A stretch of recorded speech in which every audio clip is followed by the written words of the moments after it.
वेला होती है,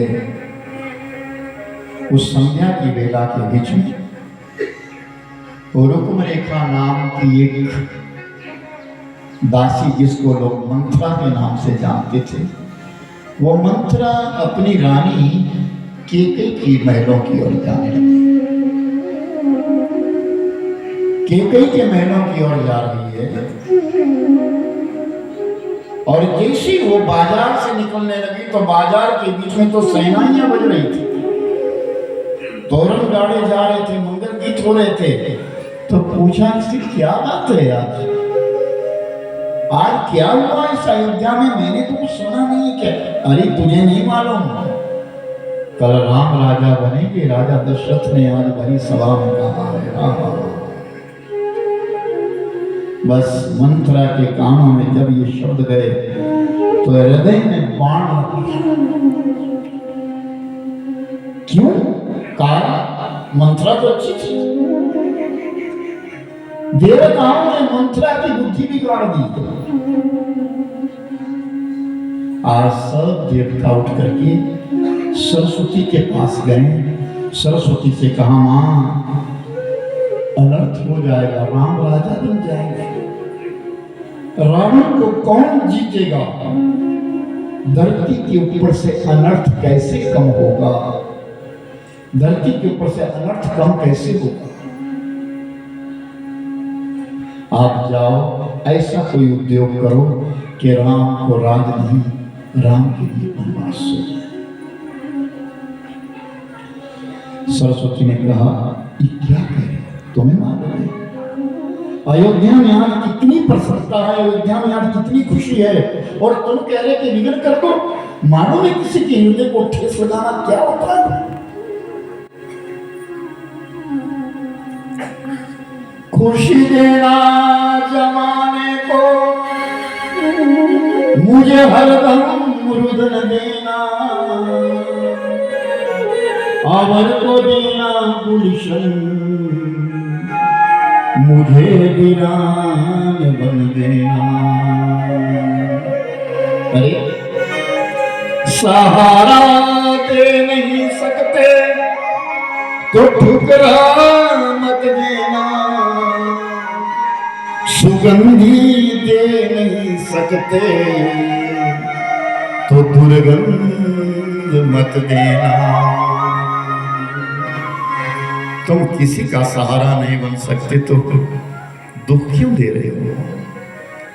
मां कुछ कर। सबने सरस्वती प्रार्थना करी और सरस्वती उस समय आकाश मार्ग में आ गई, खोज करने लगी किसकी बुद्धि बिगाड़ो, राम को राज नहीं, राम को वनवास दूं तो किसके माध्यम से दूं। फिर सरस्वती ने विचार किया कि बचपन के बीच में जिसने सरजू नदी का पानी पिया है उसकी बुद्धि को मैं बिगाड़ नहीं सकता। वाह सरजू मैया, सरजू मैया क्या जिसने पानी बचपन में पिया है उसकी बुद्धि को मैं बिगाड़ नहीं सकती। इसलिए किसकी बुद्धि बिगाड़ो, तो उस समय मंत्रा नजर आई, क्योंकि मंत्रा जो थी वो केकई देश से आई थी और उसकी बुद्धि के ऊपर बैठ गई और उसके हृदय में बाण लगा। राम राज्य सुन करके मंत्रा के हृदय को कटु बाण लग गया, तेज तेज चलने लगी और मंत्रा जाकर के सीधे केकई भवन में पहुंच गई। केकई का दरवाजा खटखटाया, केकई ने कहा, आओ मंत्रा, रुको रेखा, बताओ तुम कैसी हो। मंत्रा कहती है, मैं तो अच्छी हूं पर तू अच्छी नहीं। क्यों?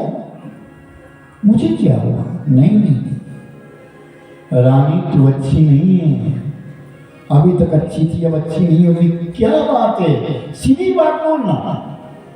तुझे मालूम अभी तक तुझे नहीं बताया गया है, राजा दशरथ 14 दिन से ढिंढोरा पीट रहे हैं। ये पहला झूठ था, असत्य था रामायण का, कि 14 दिन से ढिंढोरा पीटा जा रहा है, कल राम राजा बन रहे हैं। तुझे पता ही नहीं।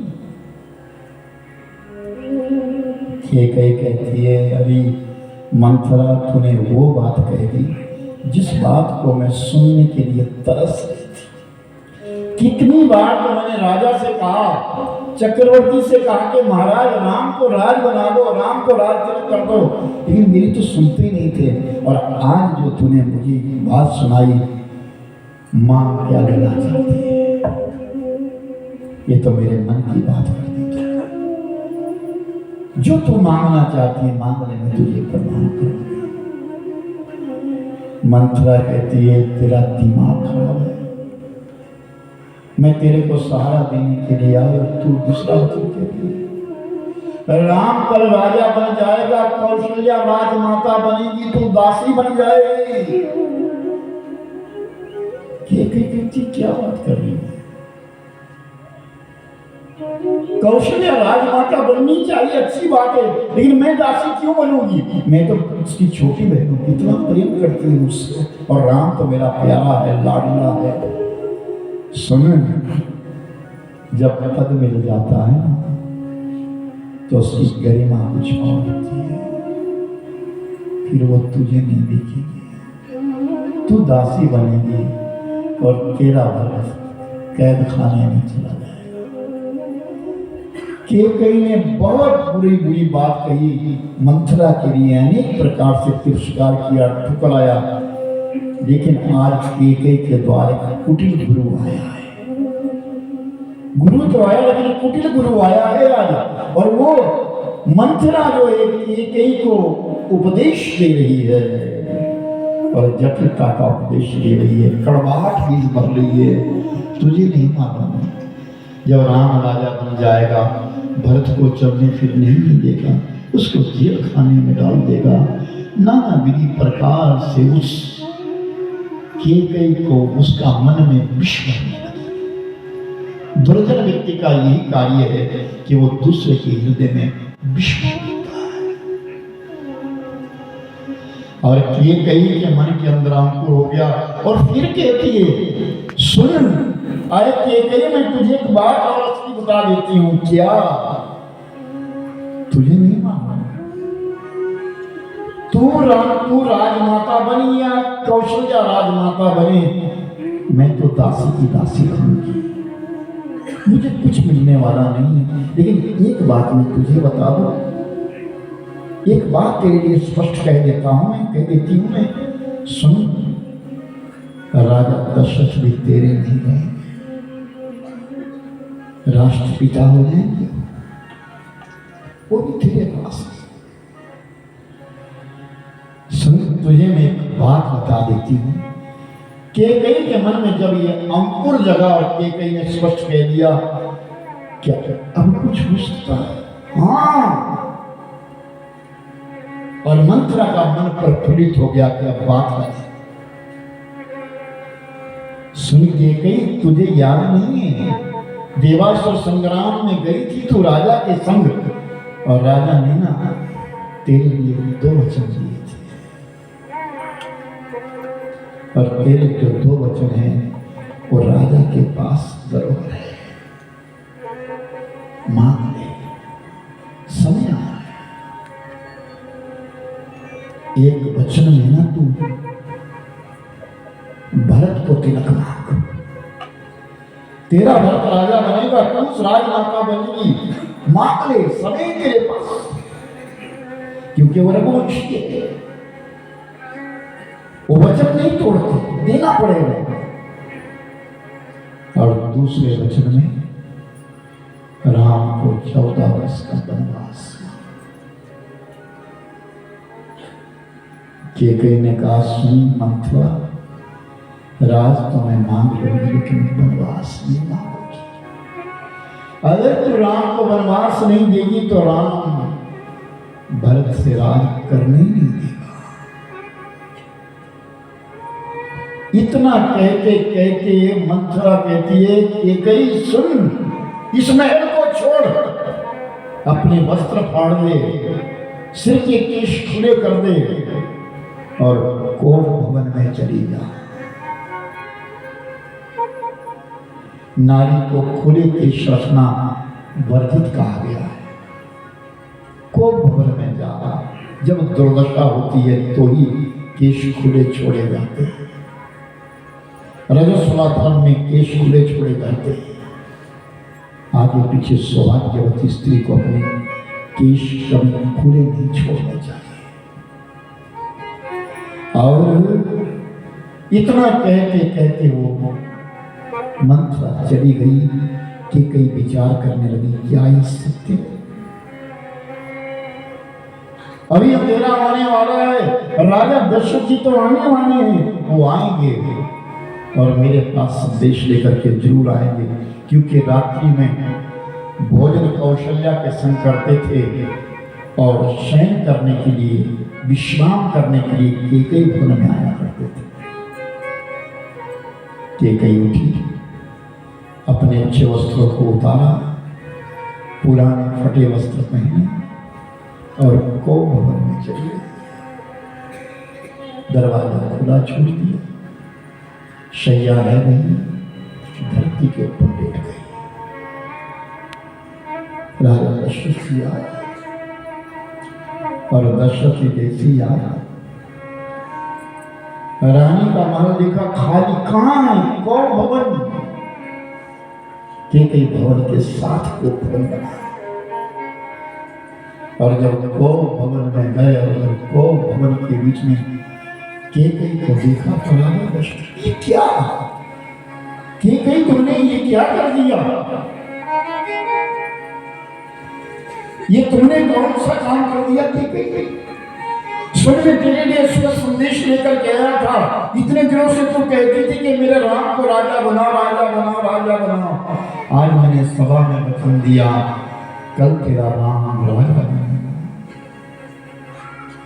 केकई ने कुछ नहीं कहा, आंखें बंद है, सिर के केश खुले हैं, धरती पर लेटी है। चक्रवर्ती का आज कोई स्वागत नहीं है। राजा दशरथ फिर कहते हैं, मैंने आज सभा में वचन दिया है, कल तेरा राम राजा बनेगा। 2 बार बोला, 3 बार बोला। उस समय केकई कहती है, वचन वचन कहते हो, कभी निभाया भी है?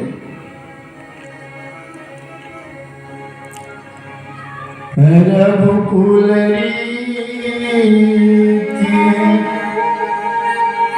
सदा चली आई,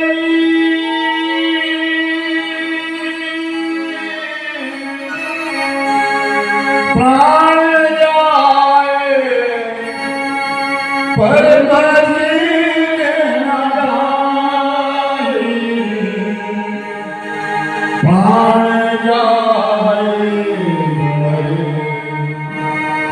मंजिल न जाए।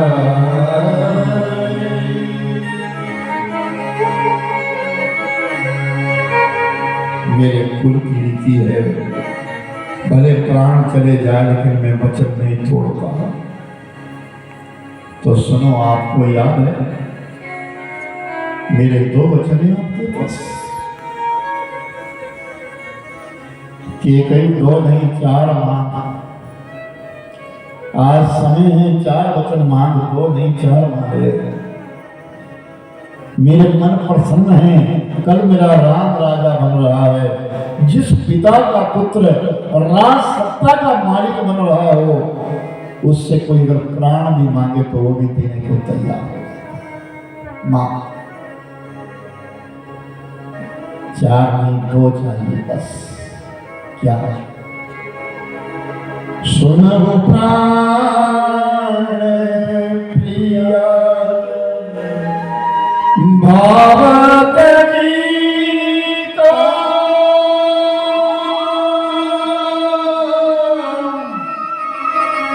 देव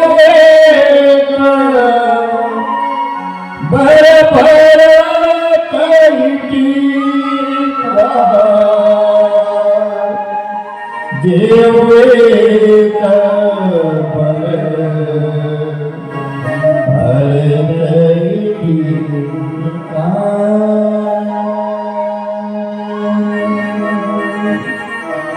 सुनो प्राण प्रिय भावत गीता, देव एक वन भरत।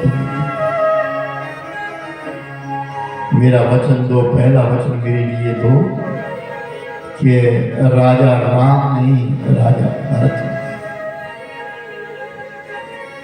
दशरथ जी विचार करते हैं, मैंने आज सभा में तो लोगों को ये कहा, और यहाँ ये वचन की बात है कि मैंने इसको वचन पूर्व दिया हुआ है। थोड़ी देर के लिए चुप हो गए, शांत हो गए। राजा दशरथ जी शांत हो गए और थोड़ी देर के पश्चात फिर विचार किया, कोई बात नहीं, मैं अपने राम को भी मना लूंगा, अपनी प्रजा को भी मना लूंगा, लेकिन कैकेयी का वचन नहीं तोड़ूंगा। कैकेयी जा वचन दिया, कल तिलक राम नहीं भरत को होगा।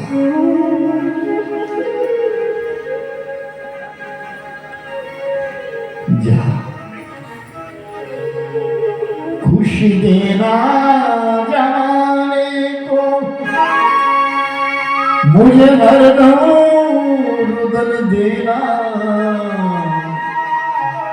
अरे अबल को देना गुलशन, मुझे वीरान बन देना। कोई बात नहीं, जहाँ मैं राम मुझको समझा लूंगा, राम मेरा प्रिय है, कल राजा भरत बने तो होता। दूसरा वचन क्या? पाप सरेश विशेष उदासी,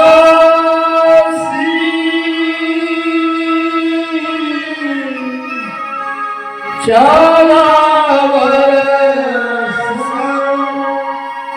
राम वनवासी,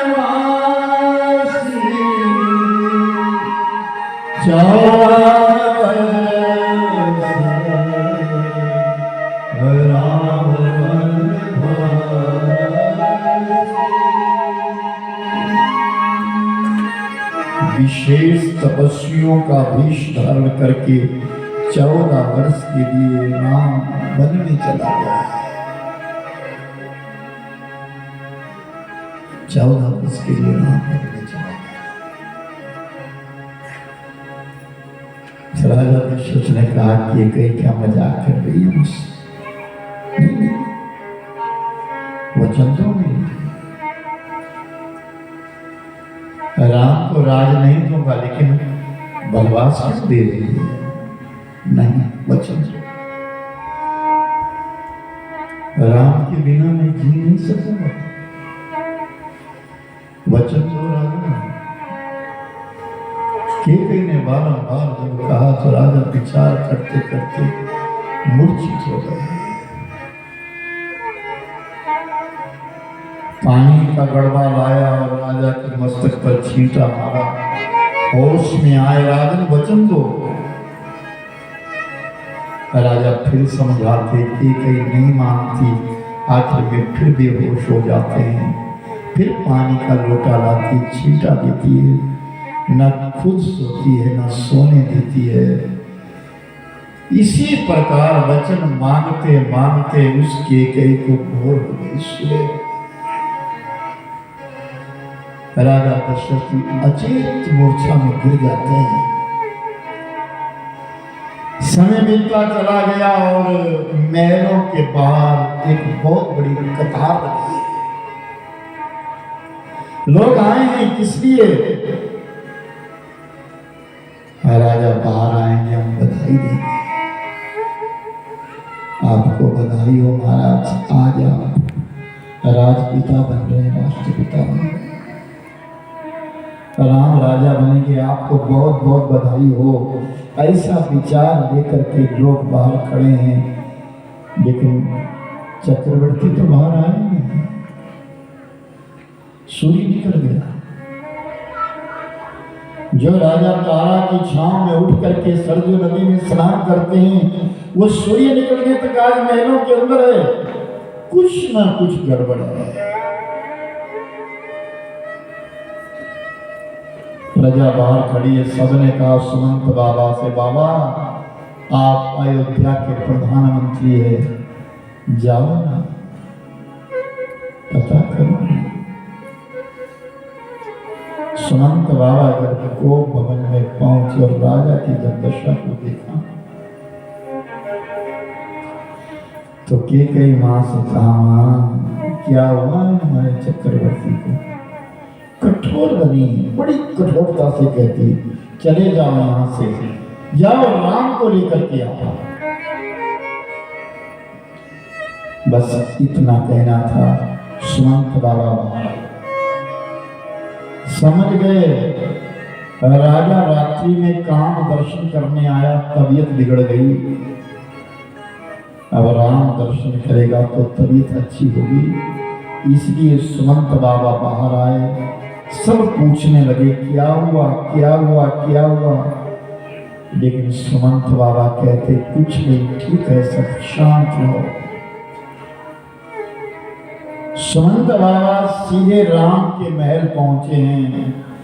दरवाजा खटखटाया, अंदर से ले ही सीता निकली। जैसी दरवाजे पे निकली, सर का पल्लू तुरंत आगे कर दिया, घूंघट निकाल दिया। बड़े नंगे सिर नहीं जाऊंगी।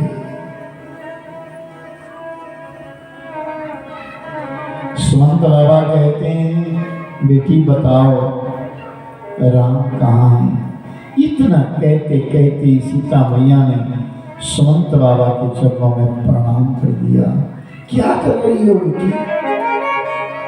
अभी थोड़ी देर में तुम पाठ महिषी बनने वाली हो, अयोध्या की रानी बनने वाली हो, और मेरे चरण छू रही हो। तो सीता ने कहा कि मेरी माँ ने मुझे यही बताया है कि जब कोई वृद्ध व्यक्ति दरवाजे पे आए तो उसके चरण छू देना। राम कहाँ है? अभी बुलाते। सीता गई राम जी के पास, आर्य पुत्र से कहा प्रभु सुमंत बाबा आए। और राम जब सुमंत के सामने खड़े हुए, बाबा आप क्यों आए? आप किसी को कह दिया होता, किसी सेवक को कह दिया होता, इतने सेवक है, आपने क्यों कष्ट किया? नहीं राम, चलो पिता ने बुलाया है। ये नहीं कहा कि कहीं ने बुलाया, पिता ने बुलाया। पूजा करके निवृत्त हुए थे, उन्हीं पूजा के वस्त्रों में भगवान राम सुमंत बाबा के संग आ गए। और जब एक ही भवन में आए और अपने पिता की जब उस दुर्दशा को देखा, जिनके एक पांव में मौजा है, एक पांव खाली है, एक हाथ में बाजूबंद लगा है, दूसरा बाजूबंद खाली है, मुकुट किनारे गिरा है, राजा दशरथ का अंगिया वस्त्र किनारे गिरा है, धरती पर लेटे हैं। ऐसे राजा की उस दुर्दशा को देख करके भगवान राम सुमंत बाबा से पूछते, बाबा क्या हम चार भाइयों से कोई गलती हुई? बाबा ये बताओ कि हमारे पिता को क्या हुआ? मैं इस दशा को देखा नहीं जा रहा है, मेरे पिता की हालत कैसे हो गई इनसे? सुमंत बाबा ने कहा राम, इस बूढ़े को अयोध्या के खजाने का भंडार का अन्न खाते खाते 80 वर्ष बीत गए, लेकिन जो आज राजा की स्थिति है मैंने जिंदगी में कभी नहीं देखी। मुझे नहीं मालूम क्या हुआ। और सुमंत बाबा के नेत्रों से झरझर आंसू बहने लगे। राम केकई से पूछते, मां तू बता मेरे पिता को क्या हुआ? कुछ नहीं हुआ। बड़ी कठोर होके कह रही है, मैंने तेरे पिता से 2 वचन मांगे थे, एक तो दे दिया, दूसरा दिया नहीं जा रहा है। सुन मां, जो दिया वो तो अच्छा दिया, लेकिन जो नहीं दे सके वो मैं दूंगा। पिता की धन संपदा का मालिक पुत्र होता है और पिता के कर्ज का उत्तराधिकारी भी पुत्र ही होता है। जो पिता नहीं कर सका मैं करूंगा। मां बोल, मैंने तेरे पिता से 2 वचन मांगे थे, एक वचन में तो मैंने भरत को राज मांगा, राम बड़े प्रसन्न हुए। मां, मैं सोच रहा था कि मैं अकेला राजा क्यों बनूंगा। संग जन्मे संग बढ़े, संग पढ़े संग ब्याहे, लेकिन शाह मेरा राज ही अकेले का क्यों। ठीक किया, भरत को राज मिले, मैं भरत की सेवा करूंगा। भरत मेरा प्रिय है, उसके लिए राज मिले। लेकिन दूसरा वचन नहीं वो दे रहे हैं। कौन सा? 14 वर्ष में तुम्हें बंद रहना होगा। और जब इतना कहा भगवान राम बड़े प्रसन्न हो कहा, सुन जननी सोई सुत बड़ भागी, मातु पितु वचन अनुरागी।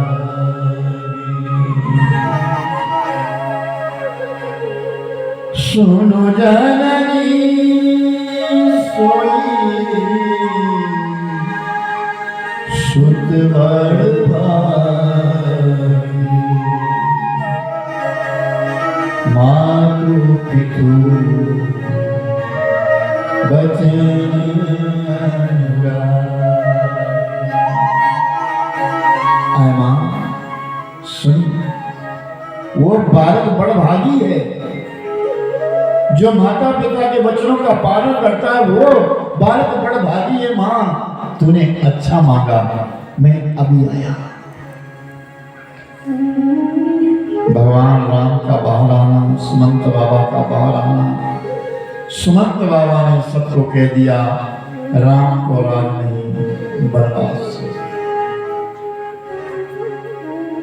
सारी प्रजा केकई को कोसने लगी, गालियां देने लगी, मनाने की चेष्टा करने लगी। लेकिन केकई तो केकई। फिर भगवान राम भागे भागे कौशल्या मां के पास गए, और जैसे कौशल्या के पास पहुंचे, चरणों में प्रणाम किया ही था, कौशल्या ने एकदम राम को उठाया, गोदी में रख लिया। बार बार मुख चूमती माता,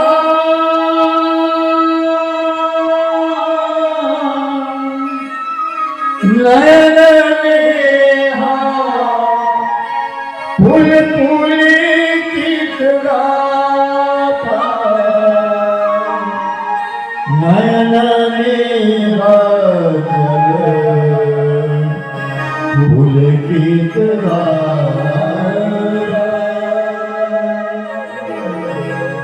बार बार मुख चूमती माता, नयन नेह जब पुलकित गाथा। रोने लगी कौशल्या। राम को देख करके मुख चूम रही है, माथा चूम रही है, रो रही है, प्रसन्नता के आंसू है। याद रखना मेरे भाई बहन, दुख के आंसू गर्म होते हैं, ममता के आंसू शीतल होते हैं।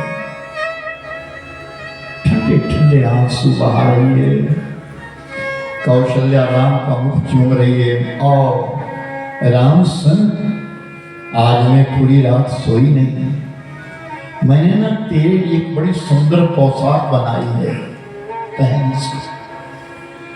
आज इस पोशाक को पहनेगा, इन वस्त्रों को पहनेगा, रथ के ऊपर बैठेगा, सारी अयोध्या की परिक्रमा होगी। आज तो राज सिंहासन पर बैठने वाला है।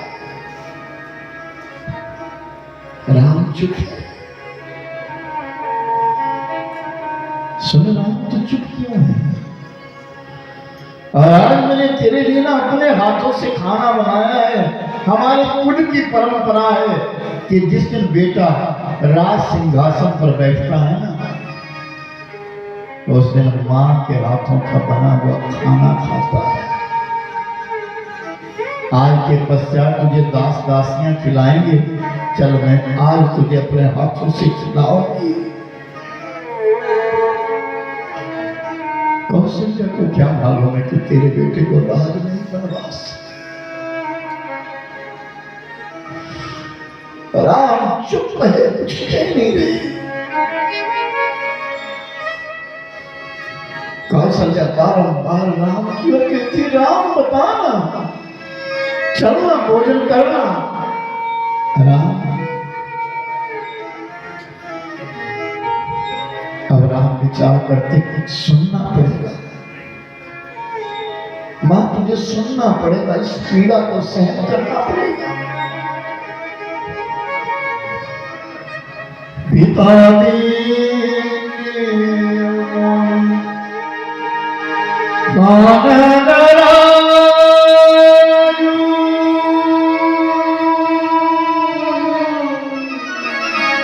जहाँ सब भांति मोरे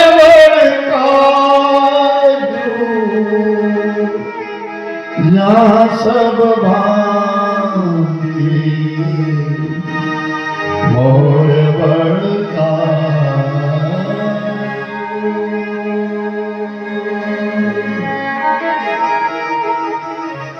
मेरे पिता ने मुझे राज दिया, हाँ तो देना ही चाहिए, तू बड़ा है, राजा तू ही तो बनेगा।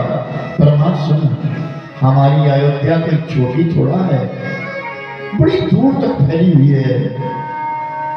मां मैं वन का राज करूंगा और भरत जो है अयोध्या का राज करेगा। समझ गई कौशल्या, समझ गई, राम जान गई। तो केकई भवन से आ रहा है, मैं समझ गई कि केकई ने तेरे लिए बनवास चुप हो गई, चुप शांत। जो सुंदर पोशाक बनाई थी, वस्त्र बनाए थे, नीचे गिर गए। कौशल्या बिल्कुल शांत हो गई। भगवान राम थोड़ी देर काम, हाँ तेरा पुत्र जल्दी आएगा, 14 वर्ष बीत जाएंगे मां। कौशल्या के नेत्रों से जर्जर आंसू बहे।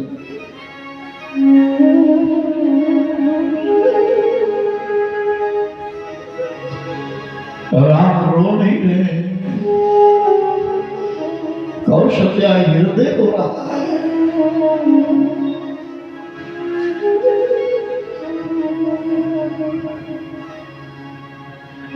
और वो कौशल्या आराम से कहती है, राम मैं तेरे लिए वचन दी थी, सुन अब ये वचन तो तुझे मानना पड़ेगा। तो मैं तेरे लिए सलाह की, मैं तेरी मां तेरे लिए आशीर्वाद देती, जो भी तुम्हारा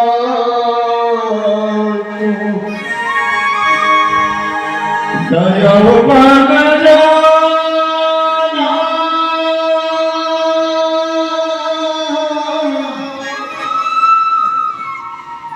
तो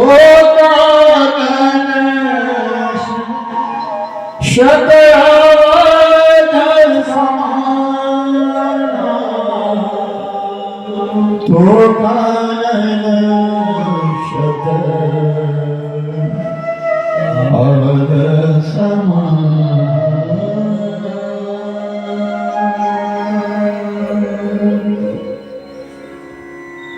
तेरे लिए आशीर्वाद देती हूँ कि अगर तेरे माता पिता ने, मैं जान गई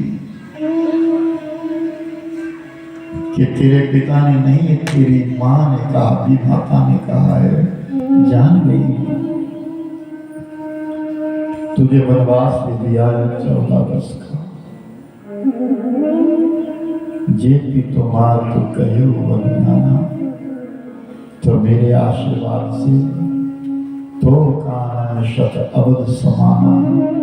राम तेरे को वो कानन वो वन सब अयोध्या जैसा लगेगा। जा,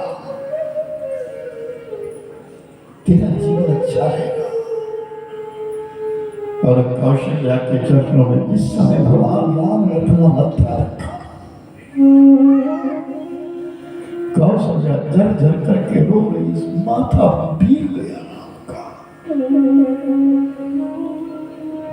राम जब चले गए तो कौशल्या ने राम की चरण पादुका को उठा करके अपने हृदय से लगाया, अपने सिराने रख लिया।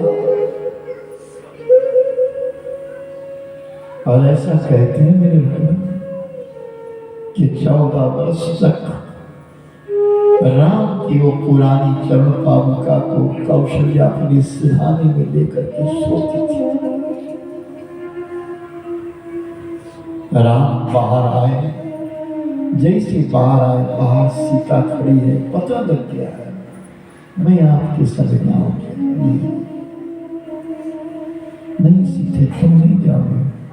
नहीं, मैं आपके बिना रह नहीं सकूंगी। सीते, तुम्हें मालूम नहीं वन बड़ा कठोर है। सुनो, दुख के विषय में कहूंगी नहीं, सुख की फरियाद करूंगी। फिर आपके सिवा में रह नहीं सकती। सीधे माता पिता की सेवा करना, उर्मिला मांडवी शुद्ध करती है। मैं आपको नहीं छोड़ सकूंगी।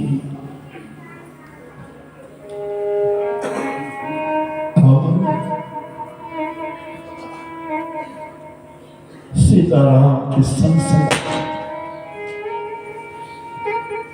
राम के संग में मां सीता, भगवान राम सीता तो बहुत समझाते, लेकिन सीता नहीं मानी। अंत में सीता ने एक बात कह दी, प्रभु क्या इंसान से इंसान की परछाई अलग हो सकती है? अगर परछाई विलग नहीं हो सकती तो सीता राम से विलग नहीं हो सकती। इतने में लक्ष्मण खड़े हो गए। भैया मैं आपके संग में जाऊंगा, नहीं रखूंगा वनवास, मुझे तुम्हें नहीं, मैं यहां नहीं रहूंगा। लक्ष्मण हठी है और बहुत हठी है। जब नहीं माने तो भगवान राम ने कहा, जा सुमित्रा मां के पास जाओ, पूछ के आज्ञा देखिए।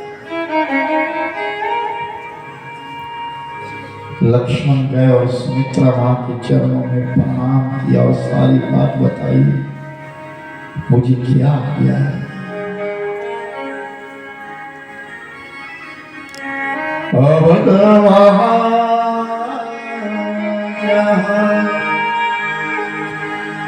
राम निवास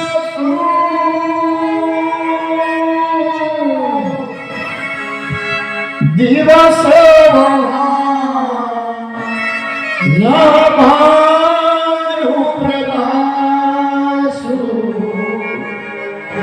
दिवस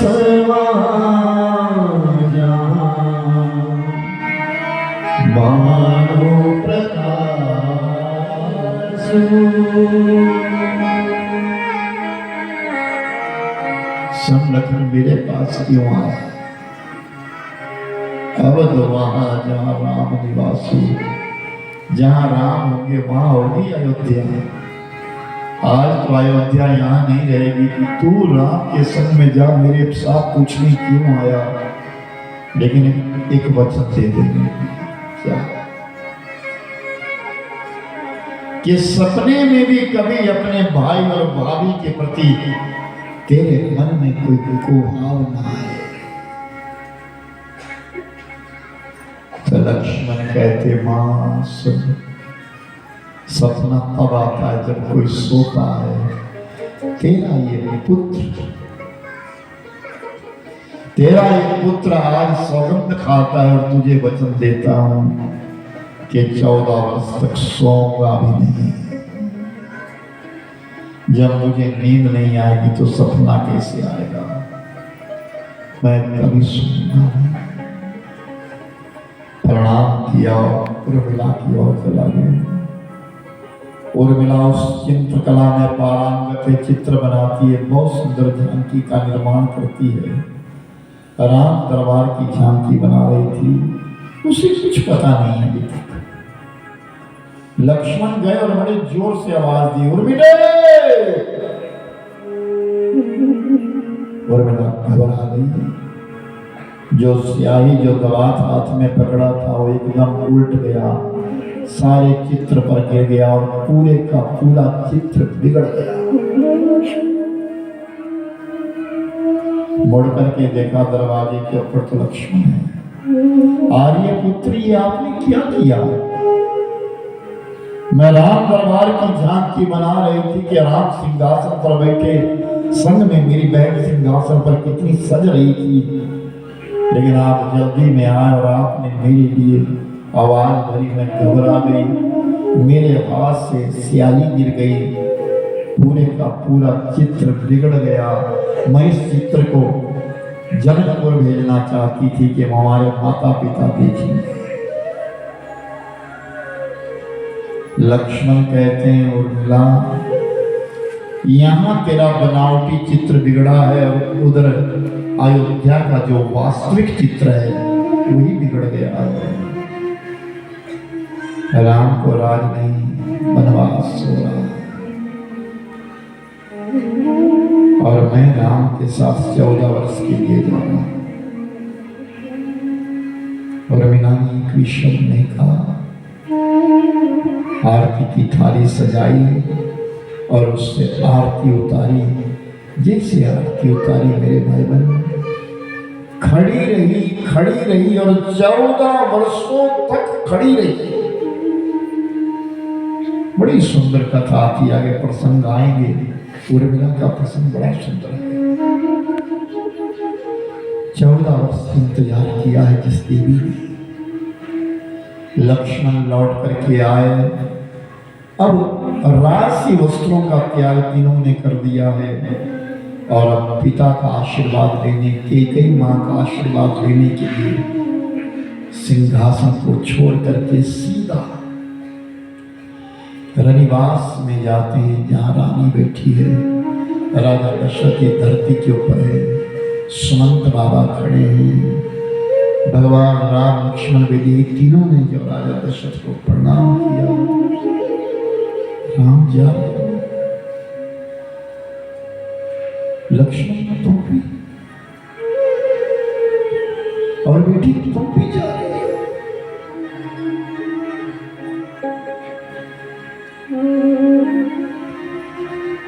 मैं जानता हूं तुम रघुवंशी हो, रुकोगे नहीं। सुमंत बाबा से कहा, बाबा रथ पर बिठाओ मेरे बच्चों को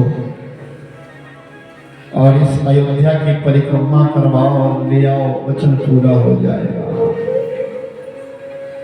और सीता से कहा, बेटी तू मत जा, तू चली जाएगी ना मेरे घर की लक्ष्मी रूठ जाएगी। सीता ने गर्दन नीचे कर दी और सुन बेटी, जब राजा जनक आएंगे और मुझसे पूछेंगे इस दिन के लिए विवाह किया था, मैं क्या उत्तर दूंगा? राजा दशरथ जी रोते रोते कहते, सुन बेटी, तुझे इतना बता दो, मैं जी नहीं सकूंगा। तू चली जाएगी, मेरे घर की लक्ष्मी चली जाएगी,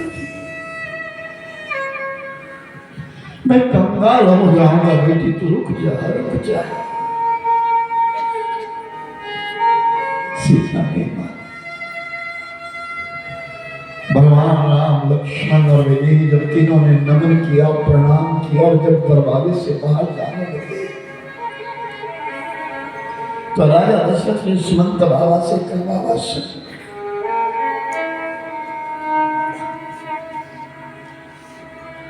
ये रघुवंशी है, ये नहीं आएंगे, न राम आएंगे न लक्ष्मण आएंगे। उस समय मेरी विनती करना है सीता से,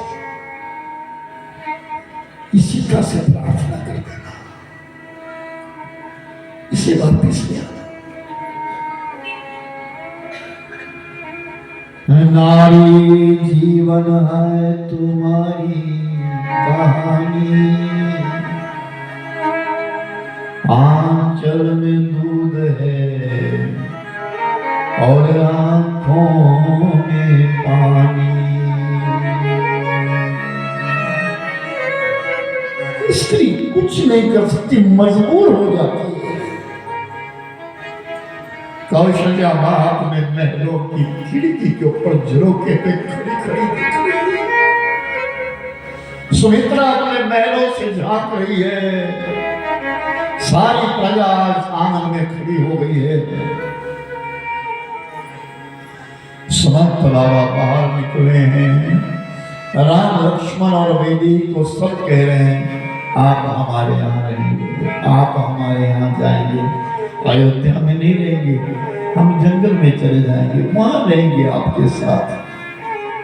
भगवान राम तो कुछ नहीं कहते। आज अवधवासियों ने किसी ने भी चूल्हा नहीं जलाया है, किसी ने गौ दोहन नहीं किया है, सरयू नदी में स्नान नहीं करने दो। अयोध्या रो रही है। यहां तक कि आज पशु पंखियों की आवाज भी नहीं आ रही।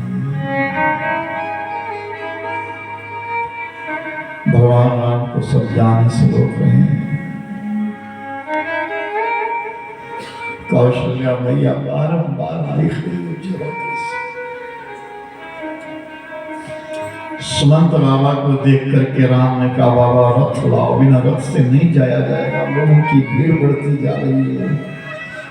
सुमंत बाबा रथ लेकर के आए और जब रथ के ऊपर राम बैठे, विधि लक्ष्मण बैठे,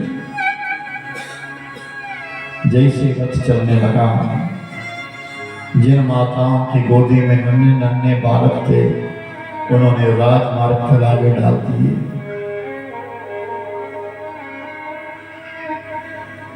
इन्हें बच्चों को मार करके बाहर जाना, हम आपको जाने नहीं देंगे। भगवान राम एक एक बालक को उठा करके मां की गोदी में देते हैं। फिर रथ आगे चलने लगा। आज शून्य हो गया, सारा शून्य हो गया। भगवान राम आज स्वयं अपने आप निकल गए हैं। पूरा दिन चलते रहे, पूरा दिन चलते रहे, रात होने को आ गई। और जैसे रात होने को आ मेरे भाई, तमसा नदी का किनारा आया और तमसा नदी के किनारे जाकर के सबने घेरा। सब भूखे थे, प्यासे थे, किसी ने कुछ नहीं खाया, सबको नींद आ गई। राम और लक्ष्मण बैठे। आधी रात जब हुई तो भगवान राम ने सुमंत बाबा को उठाया, बाबा चलो। आधी रात में रथ निकाला, अयोध्यावासी सोए हुए रह गए। और जब सोए हुए अयोध्यावासी रह गए, भोर जब हुई, सुबह जब हुई, तो क्या देखा, वहां तो रथ ही नहीं। सबने ढूंढा, ढूंढा, राम नहीं मिले। सब लौट करके चले गए।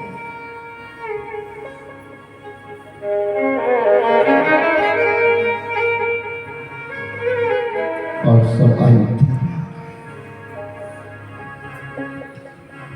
वनवास जा रहे हो, रघुवंश के दुलारे, वनवास जा रहे